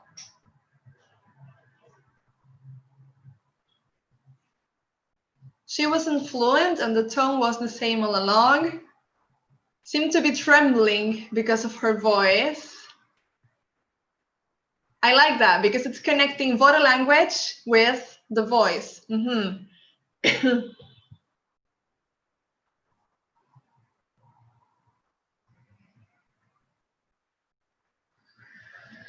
She wasn't fluent. The tone was the same all along. Seemed to be trembling. Ah, yeah, I read this. Insecure, not confident. Not confident, right? Yes, exactly. Not confident and looking for approval, right? When we say, right, it's like, we use it a lot in Spanish as well. As Spanish speakers, when our native tongue is Spanish, we are always like, no. So that's also that we need to be careful and that we need to pay attention to when we are public speaking, debating in front of an audience. Very good. Excellent. Yes, one little thing to add is that you can hear when she's speaking, she's talking like this and like this, and she goes like this. This is what we call the vocal fry, and please don't use it because it's very, in the United States, many people and especially girls talks like this, and it's really annoying. So please don't do that. Okay, this is when you don't inject air to your voice, but don't inject too much air because then you're gonna talk like this, and this is also very annoying. Can you hear that I'm speaking with a lot of voice in air in my voice? It's really annoying. So try to find the middle. Okay. So please don't go for vocal fry because it's really, it's not nice. Okay, it's really annoying. Okay, this is it, Danny. You can, you can go on. Actually, this is a very, very interesting comment. Gabriel says it's a Britney thing. And yes, it's true. We see this a lot in singers, right? Singing with the fried vocal tone or the breathy voice. We will see it now. We are really used to paying attention to that in music with singers. And Kardashians, the Kardashian girls talks like this all the time, Okay. I finished. That's all. Perfect. All right. You understood the message. Yes, exactly. So, I mean, it's okay to use it when you want to use it. It's a resource. Exactly. Yes, it's a resource. It's not, we're saying never use this like breathy voice. This is part of your strategy because at times it might be really important to have it and to set the atmosphere, as some of you guys were saying. So these are all resources that you have in your toolkit that you can say, okay, now I'm going to be a little bit more breathy in my voice so I can get you guys to where I want you to get, because this is part of the story I'm telling. Very perfect. Good. So here we have some important elements about the voice. We have the volume, the prosody, and the pace, and we have the pitch, register, and timbre. So what is these all about? Volume. I think it's really easy to catch it, right? I can be really screaming to you, or I can be really talking quiet, whispering to you. So that's the volume. And there's one more thing for volume, which is very important. So usually when we slow down a little bit and we go more silent, we can create concentration. Okay, this is not bad. Okay, so of course you can use volume in a very big scale while you're talking. But when you're explaining something passionately, a story, for example, and you get to the conclusion and you just a little bit slow down and go decrease your volume, and then you tell the conclusion. It is going to be very, very powerful. So you can use this. Yeah. Sorry. Yeah. Perfect. So then what we have here is the prosody that I'm really happy. I think it was Emmanuel's comment. I cannot remember very well, but he said something that he's never ending her sentences. So prosody, it's a little bit like the meta language, what we say without saying it in a way, because here it's really interesting. You have like different kind of things. For example, when you're talking all in the same way with no stops, with no changing your tone, and there's no ending in your phrases, and everything looks at the same time, and okay, that's really what? Monotonous, right? Monotonous. So there is another one, which is a repetitive prosody. When you talk like when you give a speech like this, and you're telling sentences, but these are affirmations and not questions. So you're always going up, and it's really annoying. You should never do that. Okay was good because it was a question. So don't use question prosody while you are saying actually affirmative sentences, because it can be very, very annoying. So this is what we call repetitive prosody, when it's going always up, from down to up. It's very interesting as well. Yes, and the woman in the video, she's doing it. Yeah. She's doing it all the time because she is explaining, and she does the question, and she's not asking a question, and right? So she is doing it, and I'm happy that you spotted it. And that's called the prosody. It's something that it needs training. It needs training because it's hard to spot it because it's the way we talk. But now for turning the speaker mode on, we need to be careful about it and to be conscious about it. And in English, for example, prosody, it is very connected to the accent you choose. So maybe if you use an English accent from Britain, your prosody is a little bit bigger, because prosody is a singing song while you're speaking, you know. So you can use this prosody if you would like to.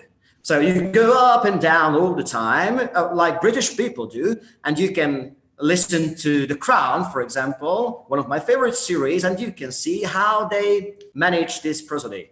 Or you can go for American prosody, which is like more like this. They don't use a lot of singing song in their speeches. So you can use this as well, the singing song. Okay. And then what we have is the pace. The pace is actually the rhythm, how you are letting your voice out, and in which rhythm. Are you talking, for example, quickly or slowly? Are you being like pausing all the time? So that's the rhythm, and that's the pace. And it's really important to be careful about this also, because it's like this also dismissive tool we have. We can be really persuasive with the rhythm and with the pace, or not, or the other way around. Great. So then we have the pitch, the register, and the timbre, as I said before. And the pitch is really interesting because the pitch is the tone. In which tone are you talking? Are you more like talking in a high tone all the time like this, or are you talking more in a low tone? Also, and really connected to pitch, is the register. Register is for singers, we usually say that the register is where you allocate your voice. From where, this is the questions that we as singers think about. From where are you getting your voice out? From your head, from your nose, for example, from your chest? Where does your voice resonate? Mm-hmm. Okay, so this resonation is very important. So are you going for your chest, for your throat like this, for your nose like this, or you do the silhouette like this, which is like totally different. Or you go, maybe you can go slow down, that you go and you can hear a little bit of vocal fry here, because it's very difficult because I have no air in my voice. So you could go there, which is forced to your chest there. I think this is the best way to, that would be the natural. And this is what we are trying to aim for, to speak from your chest. Yes, and to speak in a way that it's comfortable for your vocal cords as well, because you know the vocal instrument that we all luckily have in these situations is that we can make all kinds of sounds. So you can train this. You can make all kinds of sounds, all kinds of tones and register, but always be careful to have you know, to be in a healthy environment for your vocal cords, because it's a really sensible sensible instrument and sensible part of our body. And then we have the timbre, which is something I really like, because it's basically how your voice feels. How does it feel when you talk? Does it feel smooth and maybe a little bit, I don't know, like sexy, or does it feel like rigid, something that you said before in our conversations? How does it feel? And that's really nice to be paying attention to, because if you can get something, if you can get the timbre into a conscious area of your talking, you can achieve a lot of things, because it's transmitting the message in the way, with the feeling that you want in your voice. Exactly. So timbre is very difficult to speak about, because it is like describing a good wine. I always say that. So how would you describe a good wine? How is it? Okay, so it's difficult to describe exactly a voice. But if you ask a voice coach, for example, so what is our aim? So why do you get a voice coach? Because you are trying to get the best of your voice out. And usually voice coaches are aiming down and a little bit deeper voices. We don't know why, but we trust more people with deeper voices. This is a psychological fact. So it's very interesting how you can actually go deep down to your chest and talk with, you know, how can you convert your voice to a hot chocolate, for example? Or it's difficult to describe it, but of course, it needs a lot of practice, because, but you can do it. It's very difficult to change a timbre of your voice. It's nearly impossible, but with lots of practice, you can do it. Actually, actors and actresses work a lot, and they are creating different timbres for their voices.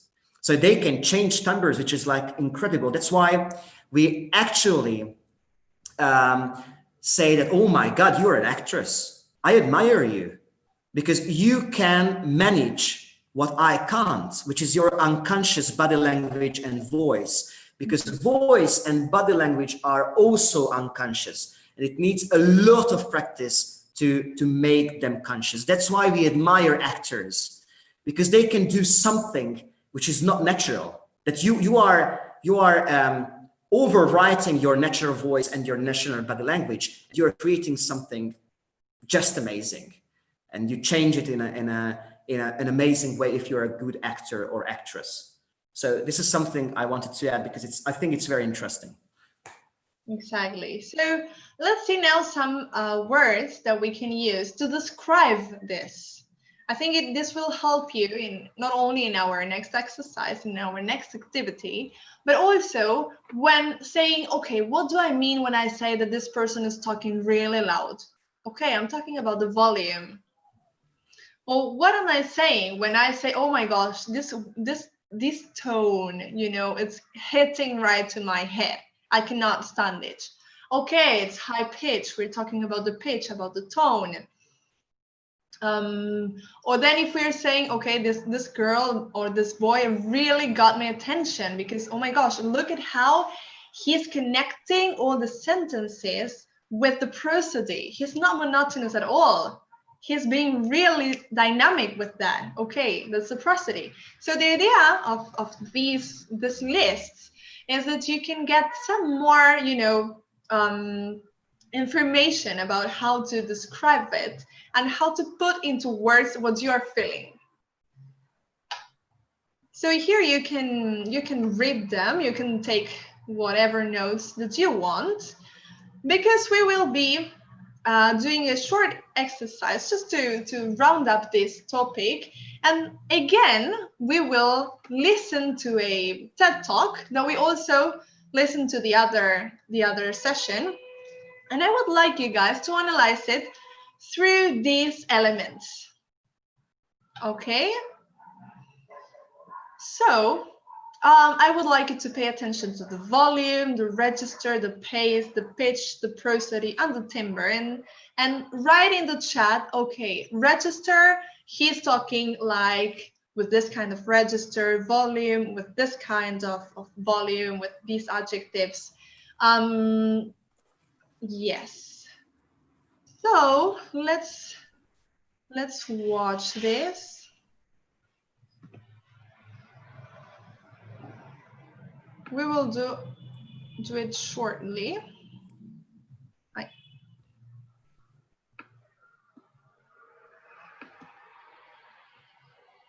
Let's see. Share your screen. Change to your browser, Danny. We can't see. Now, when a normal student, sorry? Change the screen sharing to your browser, because we are watching the presentation now. Okay, but the idea is to see his voice, to listen to his voice. Okay, so we are just listening. Yes. Sorry, I'm sorry. I couldn't understand it well. Okay, very good. Sorry. So pay attention to his voice. Writes a paper, they spread the work out a little like this. So, you get started maybe a little slowly, but you get enough done in the first week that with some heavier days later on, everything gets done and things stay civil. And I would want to do that like that. That would be the plan. I would have it all ready to go, but then actually the paper would come along, and then I would kind of do this. And that would happen to every single paper. But then came my 90-page senior thesis, a paper you're supposed to spend a year on.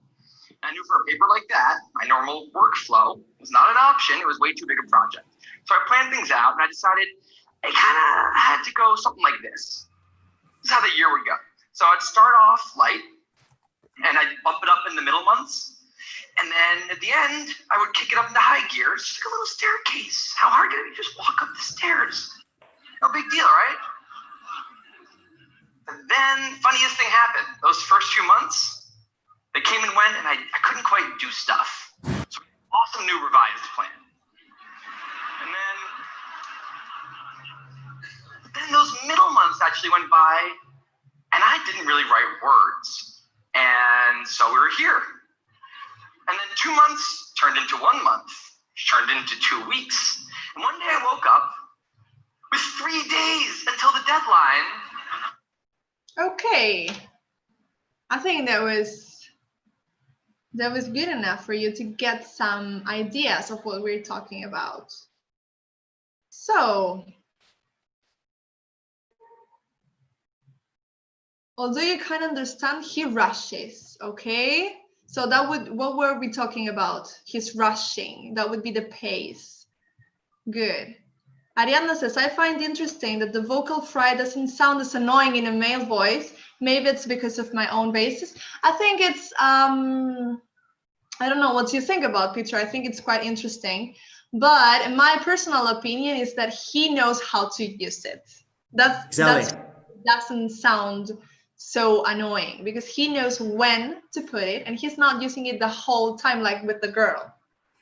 Exactly, and this is something important, but vocal fry is also related to your register.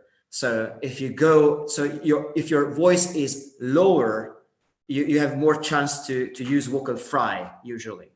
So in high pitches, you don't use vocal fry because it's very, very difficult. So in lower voices, vocal fry are most common. So it's more natural for man voice to vocal fry, and that's why it's really annoying when a higher register voice using vocal fry, because it's not so common, and it feels like a little bit unnatural sometimes. But I use vocal fry as well many times, but you have to know when to use it. But when you go down, usually you use vocal fry.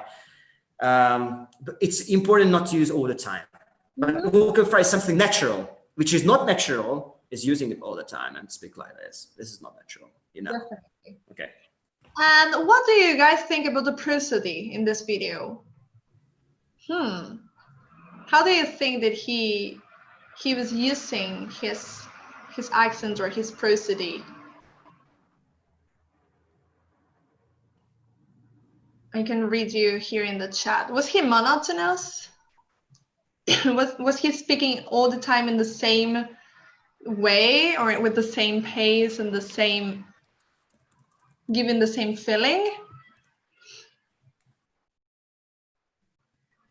He was a bit rushed, but knew when to stop and change the pace. Exactly. That's having the prosody on your favor. This knowing how to handle it. When to go quickly and rush because the story needs it, and when to calm down to say the conclusion, or to say, oh my God, I have 2 days until the deadline. Very good. I think. And also one thing. So this is why we call TED events like TED Talks and not TED speeches, because it's more informal. So you can use things that you would never use in a political speech. So it's very, very informal many times. So you have a bigger scale of expressing yourself and giving yourself than in a political speech, for example, where you are not talking to you or about you and your ideas, but you're representing somebody. So it has to be formal. So that's why it's interesting. So that's why these are TED Talks and not TED speeches. Okay. That's very important. And when you present for your company, you are not talking for you, you're talking for your company. So it is getting more formal. So it is more like a speech and not like a talk. So this is a difference here. But I think in this, for example, when we start practicing, I would say that you would choose topics which are closer to you, which are closer to you. So you should create a talk and not a speech. So you can be formal, you can go a little bit faster, you can use words like in an everyday conversation. It is not a problem. While it's more natural, it's better. Great. So let's move on. Okay, we just did that. Perfect. Very good.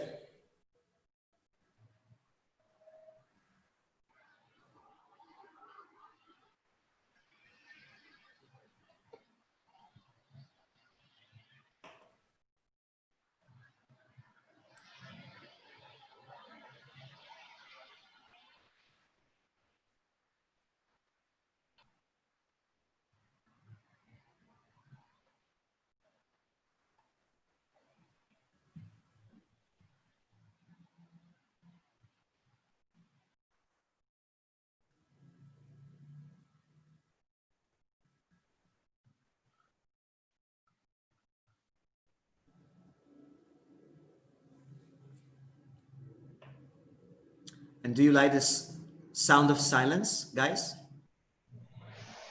It was a little bit too long, but yes. No, it was just getting there. The feelings were getting there. I think it was great duration. Yes. And all the questions that you overcame during this long minute, that's the power of silence. That's the power of silence. And that's how our silence is important. And the pauses that we make have a lot of value. So think about all the feelings and all the questions that just got to your mind with this picture and with the silence. Okay, what's going on now? What's happening? They're not talking. What should I do? Think and reflect on all the things that just happened in 1 minute of silence. It's really powerful.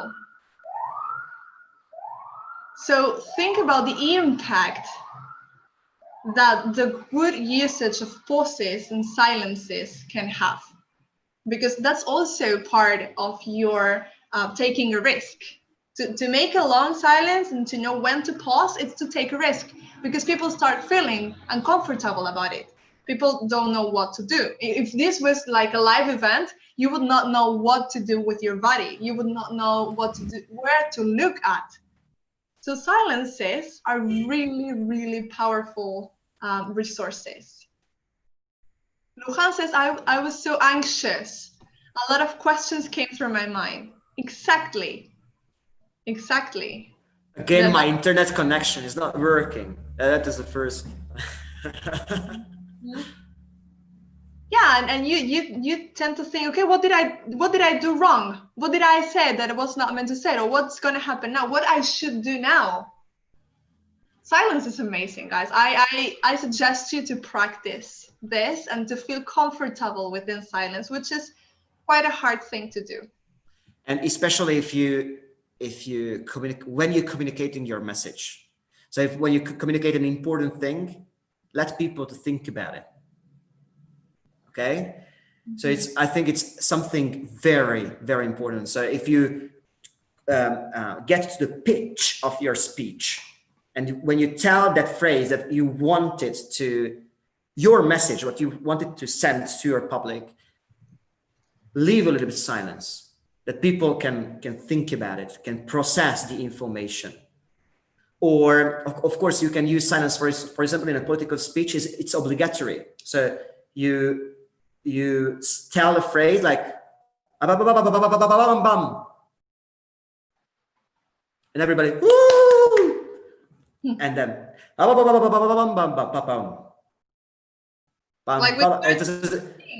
so after all, yes. So it's this is what, for example, Martin Luther King is doing. So he stops after each sentence, he slows down so everybody can understand clearly every little word what he's saying. Okay. Perfect. So this idea about the silence and about the feelings, it's something that you need to bear in mind. And I really like this Maya Angelou's phrase. She's a writer, and she says, I've learned that people will forget what you said. People will forget what you did. But people never forget how you made them feel. And we hope that all the things that we were watching and going through today helps you to build a message that people will not forget after hearing or watching your talk. And we don't mean a message about the content. We mean about all these unconscious things that we need to bear in mind, that we need to practice, that we need to train, and that we need to make it more conscious, so that the message that we pass on is really, really remembered, but not through our content, through the body language and the voice, because that's how people will remember you, from what you made them feel. So before we leave, we would like us to write in the chat, what should an unforgettable speech have? What do you think an unforgettable speech should have? So I would like you guys to read you here. A baby. Hello, Alma. Hello. Great. What should an unforgettable speech have? You can write it here in the chat. Luciana says emotion and reflexive questions. Very good.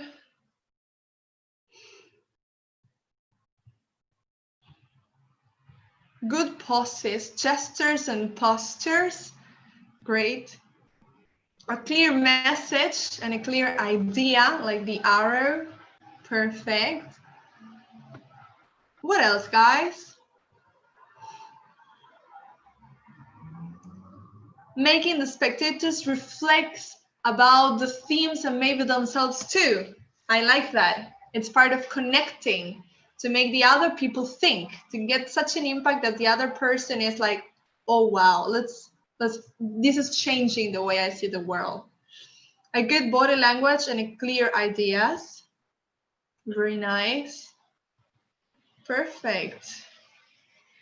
Great, Peter. I think we had Very good. Yeah. great concepts. Really happy. Show certainty. Exactly. Good. So, actually, this is all what we wanted to share. Of course, you can think about this. You can think about this question at home, and you can process this question, and especially when you are preparing for your speech. And actually, we are going to talk a little bit more how it works and how we are going to do the practice part of this training next week, because we have one more session. Yes, right? exactly. Yeah. Let's see. Yes, so there's going to be, Pedro told me that there's going to be a new meeting for talking about the debates and the rules, so we don't need to go through that now. So we would like to say thank you very much to all of you. Thank you for participating, for joining us. We will take the picture soon, so don't leave yet. And yes, this is, Peter, what you were talking about, so please. Yeah, English phrases for debating, and we are gonna give you some practical information. Okay, some phrases what we recommend you, some very nice expressions, and of course you can share your expressions, because everybody has his or her favorite expressions in English to reject ideas, to go along with other people, to introduce a new idea, to change the topic, and everything. So we are going to create like a brainstorming here. Yes. So see you on the 5th of September. I know now the guys from JCI, Pedro and Majo, are there to support us. So we will take the picture, and really pleasure, guys, to see you all again. I'm really happy. And yes, see you in 2 Saturdays to have this background about, okay, what phrases are the most common ones, and to choose the ones that go with your style in English. Thank you very much. Thank you. Thank you so much. And please turn on your camera on for taking a picture and say and smile. Peter, you have to say something. Pedro Araujo. Yes, thank you very, very much. I'm going to change the chip of language. I'm going to speak in Spanish. Muchísimas gracias, Daniel y Peter, nuevamente por esta excelente capacitación. La verdad que es un placer poder contar con ustedes. En términos muy rápidos, así no les sacamos mucho más tiempo, la semana que viene van a iniciar las inscripciones a las competencias de debate y oratoria para el mes de septiembre y octubre, que van a ser tanto en español como en inglés, o sea, pueden competir en cualquiera de los dos idiomas. Las de debate son grupal, las de oratoria son individuales. El sábado 12 de septiembre vamos a hacer un debate modelo entre una JCI de Ecuador, si mal no recuerdo, y JCI Mendoza. Vamos a hacer un pequeño debate de modelo para que ustedes lo puedan ver cómo es el debate. Vamos a tratar también de agregar a alguien que haga algún discurso oratorio para que también lo vean, y así pueden entusiasmarse más, porque las competencias van a estar auspiciadas, como siempre, por la Embajada de Estados Unidos, por la legislatura, por algunos departamentos y por el Instituto de Inglés Americana, contando con premios de todos ellos, incluyendo también a Education, que es un instituto de enseñanza de programación y marketing digital que va a estar entregando también una beca completa para uno de sus cursos. Así que los esperamos a todos en las próximas capacitaciones, que quedan una sola, y en los debates y, por supuesto, en las competencias, para donde también vamos a tener grandes noticias de Peter y Danila, seguramente, para otra sesión un poco más interesante, mucho más larga además, y completa. Así que quedamos a total disposición para todos ustedes y muchísimas gracias.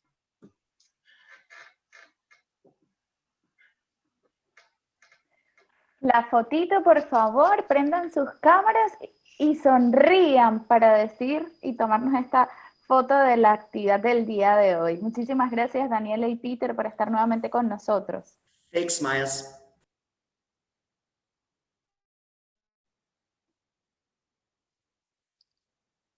All right, please, sonreímos. Say cheese. And 1, 2, and 3. Ready.